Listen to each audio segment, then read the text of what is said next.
ఇంటి గడపను మనం ఎందుకు అంత పవిత్రంగా పూజిస్తాం? గడప మీద కాలు పెట్టి తొక్కకూడదనే నియమం వెనుక ఉన్న మహోత్తరమైన ఆధ్యాత్మిక శాస్త్రీయ రహస్యమేంటో ఇప్పుడు తెలుసుకుందాం. ఓం నమో నారాయణాయ. మన సంప్రదాయంలో ఇంటి గడప సాక్షాత్తు లక్ష్మీదేవికి నిలయం. శుక్రవారం వచ్చిందంటే గడపకు పసుపు పూసి కుంకుమ బొట్టు పెట్టడం ఆనవాయితీ. దాని వెనుక ఉన్న విశిష్టత ఏంటో చూద్దాం.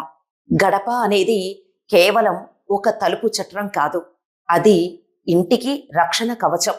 ఆధ్యాత్మిక కారణం ఏంటంటే గడప లక్ష్మీదేవి స్వరూపం. పసుపు కుంకుమలు సమస్త మంగళాలకు సంకేతం.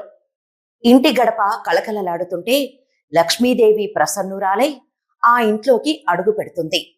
దీనికి శాస్త్రీయ కారణం కూడా ఉంది.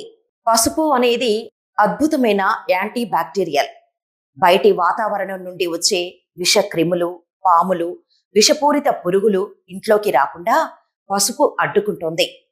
దీనికి పాటించాల్సిన ముఖ్యమైన నియమం: ఎట్టి పరిస్థితుల్లోనూ గడపపై కాలు పెట్టి తొక్కకూడదు. ఇంట్లోకి వెళ్ళేటప్పుడు, బయటకు వచ్చేటప్పుడు గడపను దాటుకుంటూ వెళ్ళాలి. నమస్కరించుకుంటే ఇంకా మంచిది.